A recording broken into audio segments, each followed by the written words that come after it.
बच्चों, कैसे हो आप सब लोग। फटाफट से हम लोग स्टार्ट कर रहे हैं आज 11th कॉमर्स के अंदर, अकाउंटेंसी के अंदर बहुत ही इजी सा चैप्टर, छोटा सा चैप्टर जो थियरी बेस्ड चैप्टर है वो है जीएसटी। हाँ, मुझे पता है आप सब लोग की ये कंप्लेन होगी कि सर ये जीएसटी वाला टॉपिक के अंदर हमारे स्कूल में तो कुछ करवाया नहीं है, या तो हो सकता है आपको थियरी टिक करवा के कर दी हो, या तो हो सकता है आपको जब जनरल एंट्री के अंदर जब करवा रहे हो उसके साथ ही समझा दिया और उसकी जनरल एंट्री समझा दी हो। हाँ, कोई बात नहीं, मैं यहाँ पे बहुत ही ब्रीफली, क्योंकि आपको 3-4 चीज़ें ही लर्न करनी है जो आपके पास एक्सपेक्टेशन है गुजरात बोर्ड वालों की कि भाई ये चीज़ें ही आपको लर्न करनी, वही हम लोग करने वाले, वही समझने वाले, वही पढ़ने वाले।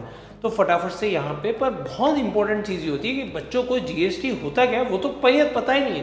सर हमने तो हमारे प्रथम कसौटी जो आई थी, फर्स्ट टेस्ट यूनिट टेस्ट आई थी, उसके अंदर तो रट्टा मार के हमने कुछ ना कुछ लिख दिया था। इतने तेजस्वी लोग हैं हमारे पास, कितने शानदार विचार रखते हैं जी। मार्क्स आ गए थे। सर जनरल एंट्री के अंदर थोड़ी बहुत समझ में आ रही है, पर ये होता क्या है। चलो आज मैं ये सारे कंफ्यूजन आप लोग के क्लियर कर दूं। एक छोटा सा लेक्चर, इस लेक्चर के अंदर हम लोग चैप्टर नंबर 3 को अच्छी तरीके से देख लें। So now let's get started with this topic. सबसे पहले अगर हम लोग बात करें जीएसटी के पहले, हमें ये दो चीजें समझनी होगी कि दो चीजें होती है इंडिया के अंदर। टैक्सेशन है ना, दो पार्ट के अंदर डिवाइडेड। एक है डायरेक्ट टैक्स और दूसरा है इनडायरेक्ट टैक्स। डायरेक्ट टैक्स का मतलब क्या होता है? डायरेक्ट टैक्स का मतलब ये होता है, साथ साथ मैं ये बता दूं कि भाई आप लोग है ना, ये सारी चीज़ें जो मैं बोल रहा हूँ उसको स्क्रीनशॉट लेने के लिए वो मत देखना, क्योंकि कई सारे बच्चे ऐसे होते हैं कि कब उदयन सर ऐसे हो जाए तो हम लोग क्या फटाफट से स्क्रीनशॉट ले ले। मैं इसकी सारी नोट्स है ना, मैं कौटिल्य बैच करके हमने UKIConline.com पे, या UKIC ऑनलाइन करके आप iOS या तो एंड्रॉयड ऐप के अंदर आप देखोगे प्ले स्टोर के अंदर, वहाँ पे वो ऐप है, डाउनलोड कर दो, साइन अप हो जाओ। एक फ्री कोर्स है, उसका कोई रुपया नहीं है, आपको वो कुछ कोर्स के अंदर चले जाना है, उसके अंदर सारे मॉड्यूल्स दिया, वहाँ पे अकाउंट्स के अंदर आपको ये सारी नोट्स मिल जाने वाली। तो कॉन्सेंट्रेशन जब यहाँ पे बैठ रहे हो तब ये करो कि भाई आप यही चीज़ देखो। चलो मैं बात करता हूँ इंडियन टैक्सेशन सिस्टम की। इंडियन टैक्सेशन सिस्टम जो है वो दो पार्ट के अंदर डिवाइडेड है। एक ये होता है कि वो डायरेक्ट टैक्स। डायरेक्ट टैक्स का मतलब है कि भाई मेरा टैक्स मैं खुद भरने जा रहा हूँ गवर्नमेंट के पास। भाई मुझे टैक्स भरना था पर मैं कौन जा रहा हूँ, मैं ही खुद गवर्नमेंट के पास जाऊँ। वो डायरेक्ट जो मैं सैलरी से कमाता हूँ, जो मेरा प्रॉफिट एंड गेन होता है, जो मैं शेयर बाजार से कमाता हूँ, जहाँ जहाँ से मैं कमा रहा हूँ पैसा, मैं जो इनकम कर रहा हूँ उस इनकम के ऊपर मुझे जो टैक्स देना है उसे बोला जाता है income tax. That is a direct tax जो मुझे ही गवर्नमेंट को जाके देना है। तो डायरेक्टली मैं जाता हूँ गवर्नमेंट को, तो इसे डायरेक्ट टैक्स। तो ये मैं हूँ, ये गवर्नमेंट है, तो मैं ही जाके गवर्नमेंट को पैसा देता। इनडायरेक्ट टैक्स का मतलब क्या होता है? पैसा मेरा ही है पर मैं जो ना डायरेक्टली टैक्स देने नहीं जाता, मेरे बीच में ना एक बिजनेस आ जाता है। मेरे बिजनेस, मैं पैसा बिजनेस को देता हूँ, बिजनेस जाके वो टैक्स भरती है। आप बोलोगे सर ऐसा कैसे हो सकता है? चलो आप मूवी देखने गए, मान लो आप है ना ब्रह्मास्त्र देखने गए। अब ब्रह्मास्त्र जब देखने जाओगे तो उसकी कभी टिकट पे गौर फरमाना। 100 रुपए की टिकट है, उस पर कुछ टैक्स होंगे, मान लो 20 रुपया टैक्स है, तो आप टिकट का है ना 120 रुपया दे रहे हो। आपकी जेब से कितने रुपए जा रहे हैं बिजनेस के पास? 120 रुपये। उसमें से आपके ही 20 रुपये वो बिजनेस क्या करेगा, वो देकर आएगा गवर्नमेंट को। तो आप इनडायरेक्ट वे में टैक्स, पैसे आपके पर वो देने के लिए कौन जा रहा है? बिजनेस जा रहा है, मल्टीप्लेक्स ओनर जा रहा है गवर्नमेंट के पास वो पैसा देने के लिए। समझ में आई बात? इसे इनडायरेक्ट टैक्स हुआ। अब हमारे वहाँ पे दो टैक्स चलते हैं, डायरेक्ट टैक्स और इनडायरेक्ट। अब इनडायरेक्ट टैक्स के अंदर बहुत सारी दिक्कतें थी, बहुत सारे लोग टैक्स ले लेते थे। अब हमारे वहाँ पे दो सरकार है। सबसे पहली सरकार जो है वो है स्टेट गवर्नमेंट, जहाँ पे जिस स्टेट में आप रह रहे हो वो सरकार एक होती है, और दूसरा टैक्स का कलेक्शन ऐसा होता है जो सेंट्रल गवर्नमेंट, जो सेंटर के अंदर है, पूरे इंडिया के अंदर जो गवर्नमेंट है उसके। तो अब ये दोनों लोग अपने अपने हिसाब से टैक्स लेते। तो पहले कौन कौन से इनडायरेक्ट टैक्स? सेंट्रल गवर्नमेंट तो सेल्स टैक्स लेती थी, excise duty, custom duty, service tax, ये सारी चीजें लेती थी। स्टेट गवर्नमेंट कुछ टैक्स लेती थी, purchase tax, VAT, sales tax, entertainment tax, ये सारे टैक्स। अब लोगों को बहुत सारे टैक्स भरने पड़ते थे, तो इन लोग ने बोला भाई ये सारे टैक्स को क्या कर दो, कैंसिल कर दो, उसकी जगह पे एक ही टैक्स रखो जिसका नाम क्या कर दिया, GST, goods and service tax. और दोनों को देने की जगह पे अमाउंट इस तरीके से रखो कि दोनों के बीच में बंटवारा हो जाए। जो बंदा टैक्स भर रहा है उसके लिए ज्यादा कंफ्यूजन ना हो जाए कि भाई वो सेंट्रल सेल्स टैक्स भी भरे और यहाँ पे भी सेल्स टैक्स भरे, तो दो सेल्स टैक्स भर रहा था वो। तो उससे अच्छा गवर्नमेंट ने बोला भाई आप एक टैक्स दे दो, हम उसके अंदर से बंटवारा कर लेंगे। इसलिए वो आ गया GST, goods and service tax. इसको थोड़ा और समझते हैं। सर इससे फायदा क्या हुआ? बहुत सारे फायदे बेनिफिट्स आपके अंदर दिए सर, वो तो हमने रट्टा मान लिया पर हमें पता नहीं चला। चलो बेसिक सी बात समझ, मान लो आप है ना पार्ले जी का बिस्किट बना रहे हो। अब पार्ले जी के लिए चाहिए आपको क्या? मान लो वो गेहूं के बिस्किट है, तो आपको गेहूं चाहिए। पहले जो ओल्ड सिस्टम हुआ करता था टैक्स का, वो समझना मेरी बात। मैं यहाँ पे टैक्स रेट ले रहा हूँ 10%। मैं टैक्स कितना ले रहा हूँ?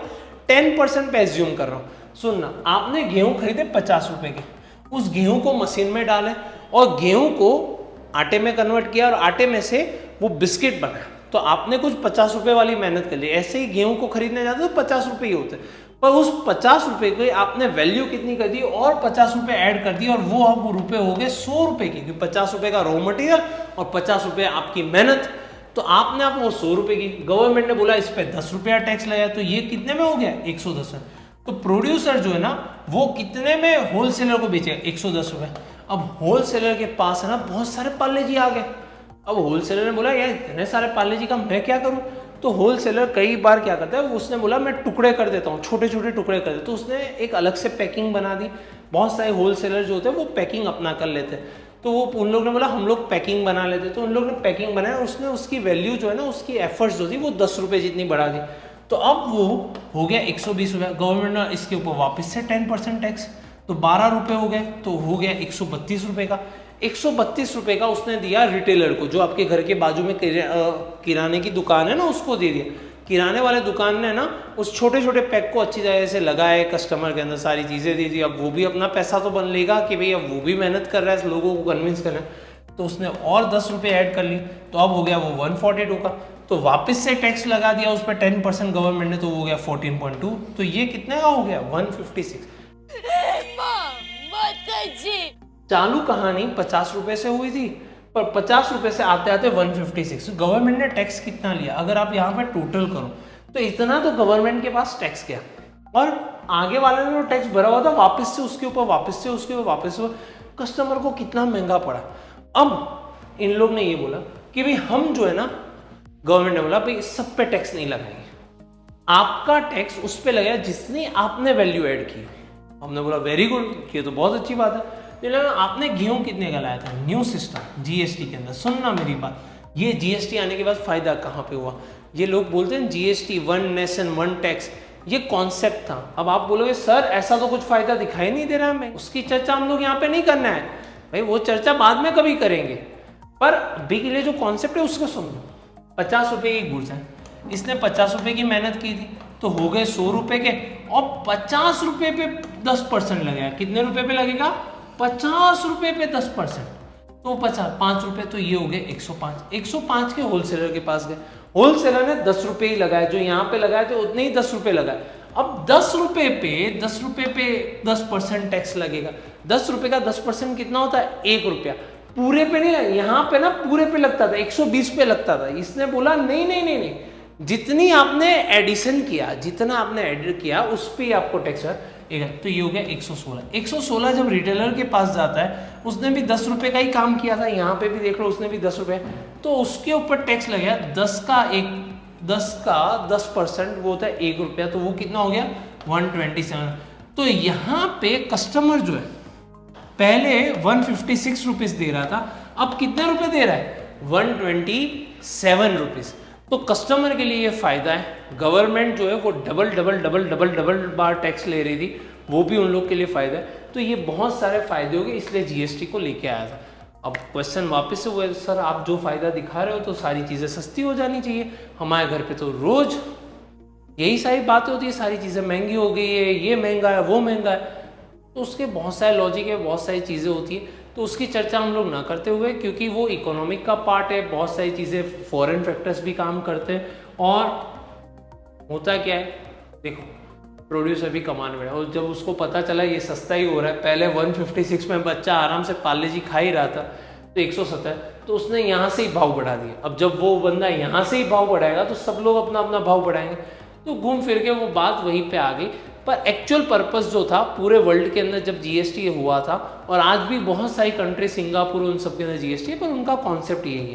तो ये मैंने कॉन्सेप्ट सुना कि सर ये एग्जाम में आने वाला नहीं आने वाला, ये खाली लॉजिक आपके दिमाग में सेट हो जाए, कि यहाँ पे पूरे पे टैक्स लगता था, यहाँ पे जो मेरा वाइट किया हुआ है, जो आप वैल्यू एडिशन कर रहे हो, जो आप अपना नया कुछ काम कर रहे हो, उसके ऊपर ही टैक्स लगता है। चलो अब tax which is applicable on the supply of goods and services is known as GST। मैंने यहाँ पे एक वर्ड को बहुत हाईलाइट कर रहा हूँ, the tax which is applicable on supply. आप जो सप्लाई कर रहे हो, आपने खाली वहां पे पहले वाले ने कितना का सप्लाई किया था, खाली 50 रुपए का, आगे गेहूं तो आगे से आएगा तो उसके ऊपर टैक्स लगा, इसने खाली 10 रुपए का काम किया था तो इसको 10 रुपए के ऊपर टैक्स लगा। तो ये चीज होती है।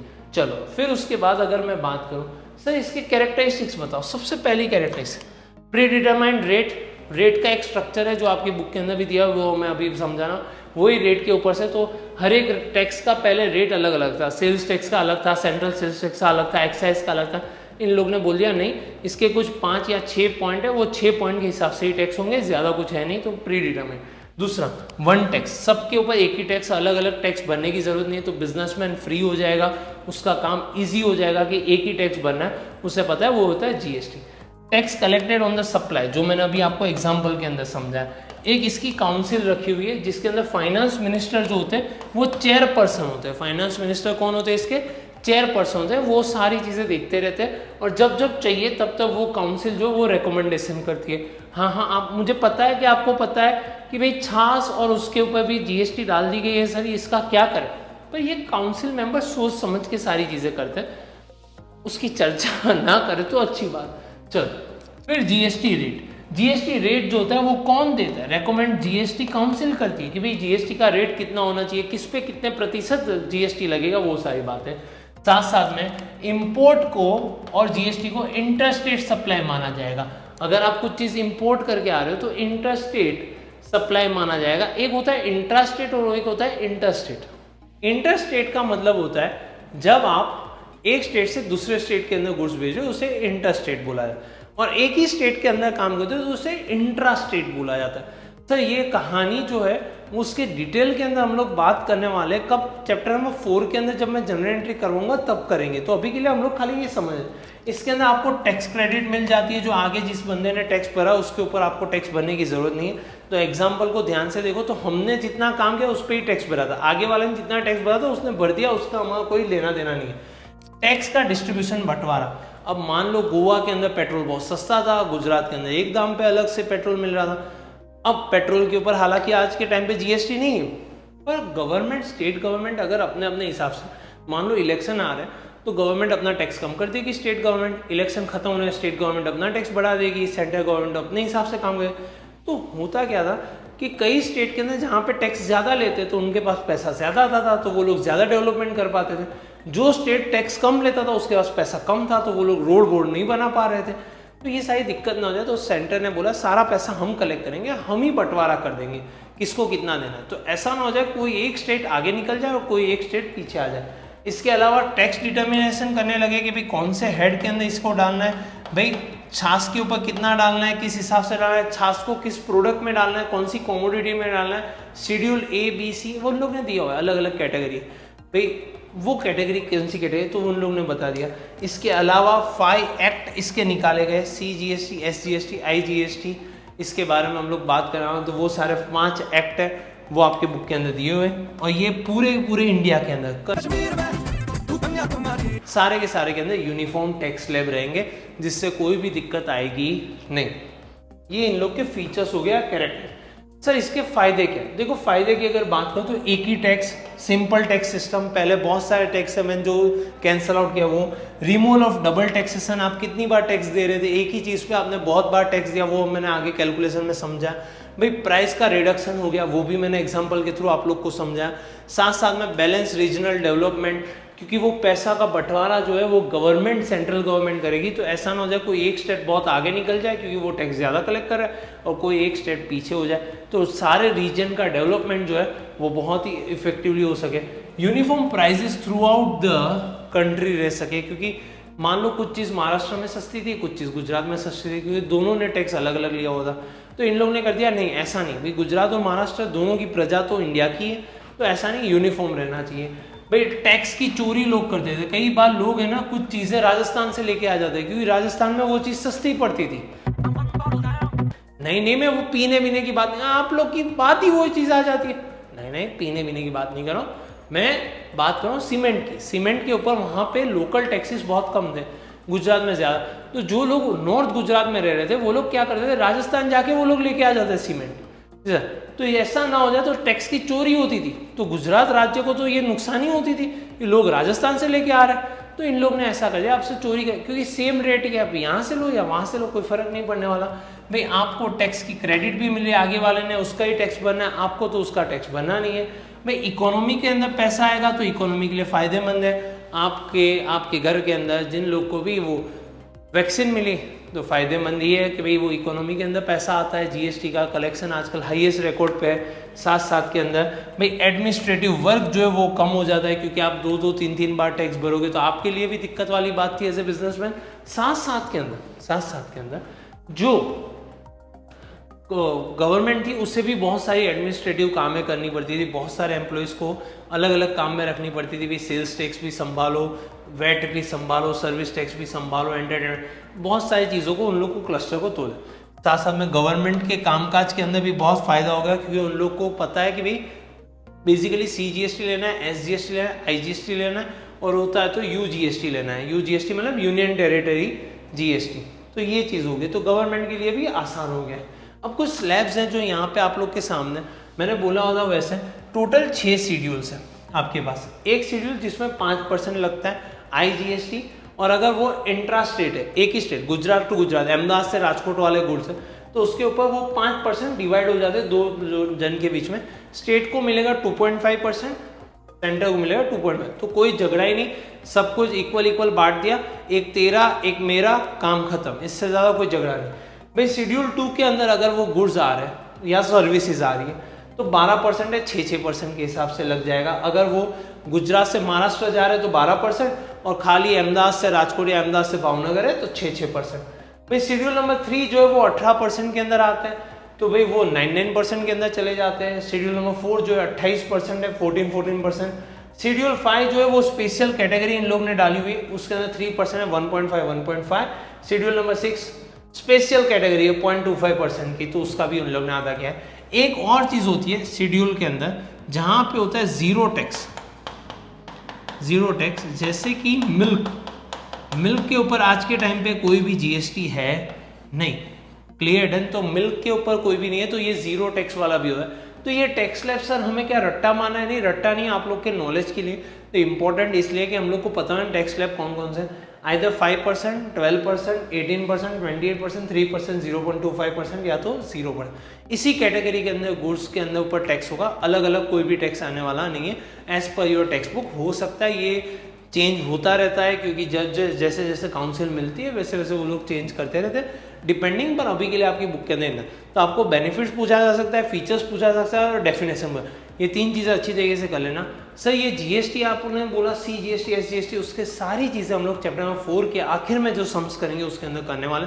फटाफट से जाके ये सारी नोट्स जो है आप लोग कौतिल्य बैच के अंदर जाके देख सकते हो, और जितना हो सके उतना ये वीडियो को ज़्यादा से ज़्यादा अपने दोस्तों के साथ अपने स्कूल के व्हाट्सएप ग्रुप के अंदर शेयर करो, जिससे ये सारी चीज़ों का बेनिफिट सब लोगों को मिलता जाए। साथ के अंदर ये वीडियो यहाँ तक देख लिया तो लाइक तो बनता है, सब्सक्राइब कर लो, बेल आइकन को दबाना मत भूलना, और कुछ आपके सजेशंस हो तो आप डेफिनेटली कमेंट के अंदर बता सकते हो। मिलते हैं नेक्स्ट लेक्चर के अंदर। बहुत ही इंपॉर्टेंट सा चैप्टर हम लोग करने वाले, वो है चैप्टर नंबर 4 जनरल एंट्रीज, जो है बेस ऑफ अकाउंटिंग। मिलते हैं उस लेक्चर के अंदर, तब तक के लिए bye bye, see you, ta-ta, आओ जो। क्या बोल रहे हो बच्चे? यूट्यूब के वीडियो देखने से अच्छा इंस्टाग्राम पे जाते हैं फ्रेश होने के लिए, और तब भी मुझे फॉलो नहीं करते। ये सच है।